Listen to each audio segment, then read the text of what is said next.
సమావేశం press meet పెట్టింది. నా మీద పంచ్ ప్రభాకర్ మాట్లాడిన విధానాన్ని గురించి కాదు, మా జాతి మీద మాట్లాడిన విషయాన్ని గురించి మాట్లాడేదానికి ప్రెస్ మీట్ పెట్టాం. ఇండివిజువల్ అనేది ఎప్పుడైనా ఉంటాయి, రాజకీయాల్లో ఉన్నాక అనిపించుకోవటం, అనటం, సైజ్ అవ్వాలంటాం, అది పరిపాటి. కానీ మా వైశ్య జాతిని గురించి పనికిరాని మాటలు మాట్లాడాడు. సో దాని విషయంలో స్పందించాలని చెప్పాను. దాంట్లో నేను చెప్పింది ఏం చెప్పాను మాటల్లో, రాయలసీమ ప్రాంతంలో నా మీద దుహంకారంగా లేకపోతే దురుసుతనంగా పెత్తందారిగా నా మీద వచ్చిన వారికి, మీసాలు తిప్పిన వారికి మీసాలు దింపాను అన్నారు. అది రెడ్డి జాతికి నేనన్నాను అని ఆయన మాట్లాడటం అవివేకం, మూర్ఖత్వం. ఇది నేను చెప్పడం కాదు, నా దగ్గర ఉండేది మొత్తం రెడ్డి గారులే ఫ్రెండ్స్ ఉండేది, చాలామంది నాతో ఉండేది. మార్నింగ్ టు నైట్ చాలా రెడ్డి గారితో స్నేహంతో ఉంటున్నాం. అటువంటిది ఈ మూర్ఖుడు చెప్పడం అది అవివేకం అని తెలియజేస్తున్నాను. ఆ మూర్ఖుడు ఒకటి తెలుసుకోవాలి. ఇటీవల రేవంత్ రెడ్డి గారు పబ్లిక్ మీటింగ్లో చెప్పింది మీకు వినిపిస్తాను. టీజీ వెంకటేష్ గారు రాయలసీమలో వారు ఒక్కరే నాలాంటి మనస్తత్వం ఉన్నవాళ్ళు.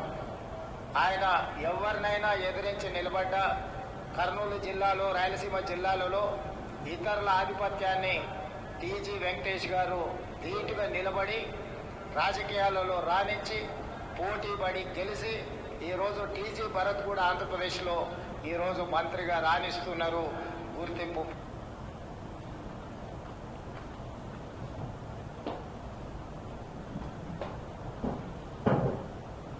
సో అందరూ తెలుసుకోవాల్సింది, నేను మాట్లాడింది రేవంత్ రెడ్డి గారు మాట్లాడిందే మాట్లాడాను. నా గురించి ఆయన మాట్లాడాడు, అదే నేను చెప్పాను. రాయలసీమ ప్రాంతంలో నన్ను ఎదిరించిన వాళ్ళు, నా మీద మీసాలు తిప్పిన వాళ్ళు, మీసాలు దించేయడం తప్ప వారికి గత్యంతరం లేకుండా పోయింది. స్నేహానికి స్నేహంగా ఉంటాను, అభిమానానికి అభిమానిస్తుంటాను అని చెప్పడం జరిగింది.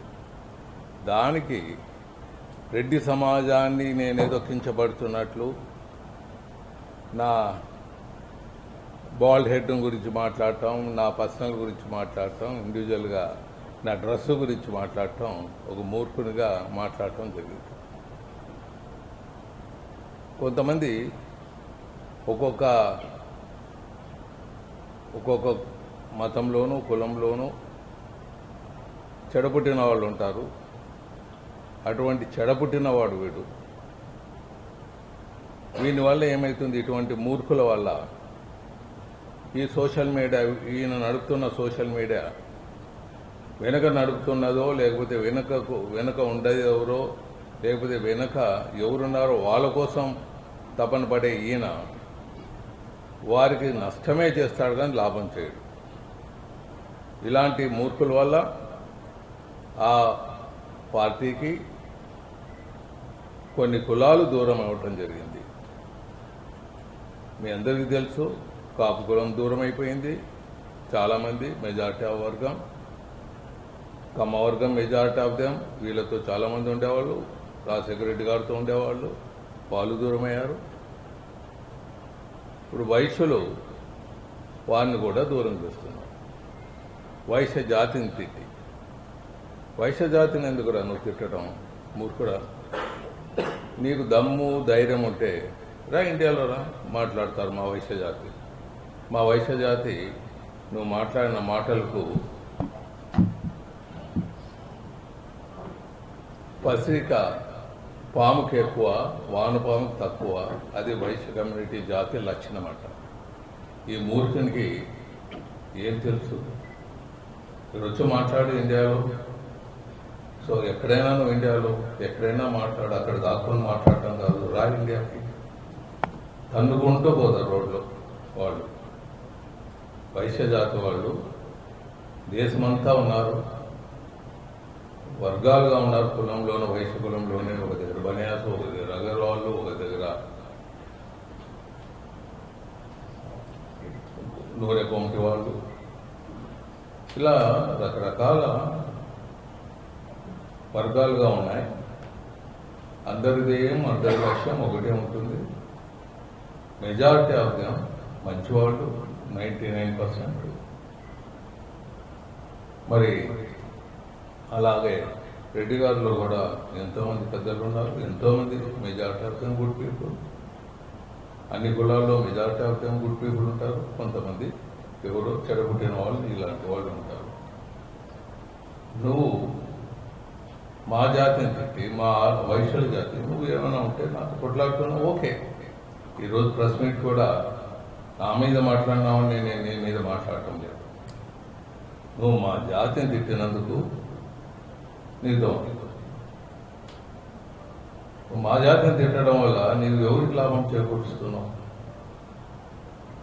ఎవరికి నువ్వు మద్దతు ఇచ్చి ఎవరిని నువ్వు ఆకాశానికి తీసుకుపోవాలనుకుంటున్నావో వాళ్ళని గంగపాలు చేస్తున్నావు. ఇది నువ్వు తెలుసుకోవాలి. ఇంకా కొన్ని పదాలు వాడావు వైశ్య జాతి మీద. ఇటువంటి మూర్ఖులకు ఒకటే సమానం చెప్తున్నాను, ఇటువంటి వారి మీద కేసులు పెట్టాలి, ఇటువంటి కేసులు పెట్టాలి. వస్తాడు, ఎప్పుడవుతారు వస్తావు, వచ్చిన నీ కథ తెలుస్తారు. ముఖ్యంగా ఏం నేను చెప్పదలుచుకున్నానంటే, మాకు ఆరవయసులకు రాజ్యాంగపరంగా మాకు హక్కులు లేవు. మేము హక్కుల కోసం, అందరి కోసం పోరాడారు మా పెద్దలు. మహాత్మా గాంధీ గారు కానీ, పొట్టి శ్రీరాములు కానీ ఎస్సీలకు, బీసీల కోసం నిరంతరం పోరాడారు. వాళ్ళ టాయిలెట్లు కూడా క్లీన్ చేశారు. ఇది చరిత్ర చెప్పడం నిజంగా మైన చరిత్ర. ఇది వారి కోసం రిజర్వేషన్లు కానీ అన్ని ఏర్పాటు చేసేదానికి కానీ ముందుకు వెళ్ళారు. మైనార్టీస్ కోసం పోరాడారు, మైనార్టీస్కు హక్కులు కల్పించారు రాజ్యాంగపరంగా. మరి హక్కులు లేని వాళ్ళు ఓసీలో ఉన్నందున మేమే లేము.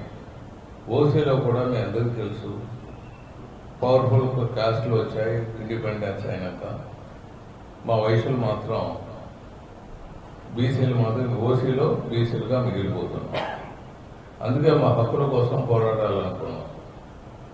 వీరి మీద చీచి చెందాటం లీగల్గా కాకుండా మా హక్కులు ఇలాంటి మూర్ఖులు, దౌర్భాగ్యులు మా కులాన్ని, మా జాతిని ఏమన్నా అన్నారంటే, ఎలా ఎస్సీ కేసులు పెడుతున్నారో అలాగే వీరి మీద కూడా మాకు కేసులు పెట్టేదానికి హక్కులు ఇవ్వాలి. అలాగే మా కమ్యూనిటీ, ఎందుకంటే వీకెస్ట్ కమ్యూనిటీ ఇది ఓసీ. ఓసీలో మేము వీకెస్ట్ కమ్యూనిటీ కాబట్టి మాకు హక్కులు కలిగించాలనే ఉద్యమాన్ని, మా హక్కుల పోరాటంలో ఇది కూడా చేకూరుస్తాం. మా ప్రెసిడెంట్ గారితో కూడా మాట్లాడటం జరిగింది. అలాగే Telangana president, Tamil Nadu president, Karnataka president అందరూ వారి పరంగా వారు మెసేజ్ పెడుతూనే ఉన్నారు సోషల్ మీడియాలో. ఇప్పుడు అన్ని జిల్లాల్లోనూ, అన్ని ప్రాంతాల్లోనూ వీరి దిష్టి బొమ్మ తగలబెట్టడము, వీరి మీద క్షమాపణ చెప్పేంత వరకు, కటకటాల వెనుక పంపించేంత వరకు మా వైశ్య జాతి నిద్రపోదని మీకు సభాముఖంగా తెలియజేస్తున్నాను. ఇలాంటి వారిని క్షమించి వదిలేస్తే ఫ్యూచర్లో కులాల మధ్య యుద్ధం జరుగుతుంది. అది బాధాకరంగా ఉంటుంది. అందరూ కలిసిమెలిసి జీవనం చేసేటప్పుడు ఇలాంటి మూర్ఖుడు, ఇటువంటి విధవ కులాన్ని, జాతిని గురించి మాట్లాడరాదు. కులము ఒక వృత్తిని బట్టి కులం పుట్టిండొచ్చు, పెద్దలు వాళ్ళ భగవంతుని ఇచ్చి పుట్టిండొచ్చు. ఏదేమైనా మాకు కులదేవత, కులము ఆరు వయస్సులు. మీరందరూ చరిత్ర చూస్తే అసలు 1947లో 45 మంది ఎమ్మెల్యేలు ఉండేవాళ్ళు ఆరు వయస్సులో. దేశంలో నేను రాజ్యసభ మెంబర్ అయినప్పుడు చూస్తే దేశంలో 46 మంది దగ్గర వైశ్యులు, అంటే నార్త్ ఇండియన్ వైశ్యాసు, వీళ్ళందరూ కలిసి 46 మంది ఉండేవాళ్ళం.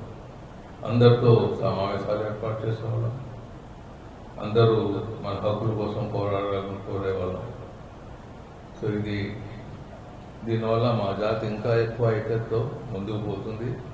సమాజ సేవకు మారు పేరే ఆర్య వైశ్యులని మీకు తెలియజేస్తుంది. ఎక్కడ వైశ్య జాతి ఎవరికి మోసం చేస్తుందో చెప్పండి, చెప్తాను, దానికి సమాధానం చెప్తాం. నువ్వు నీ వల్ల కులాలు చిచ్చుపెట్టి నువ్వు ఎవరుని వెనుకేసుకొస్తున్నావు, వాళ్ళని దిగమింగుతున్నావు. మీరు చరిత్ర చూస్తే మహాభారతంలో శకుని మామని ఉండేవాడు. దుర్యోధన వాళ్ళతో ఉండి వాళ్ళని సర్వనాశనం చేసేదానికి శకుని తెలివి అని మీ అందరికీ తెలుసు. అలాంటి వాడు వీడు సర్వనాశనం చేసేదానికి చుట్టుపక్కల వాళ్ళతో ఉండే వాళ్ళని సర్వనాశనం చేసేంత వరకు వీడు నిద్రపోడు.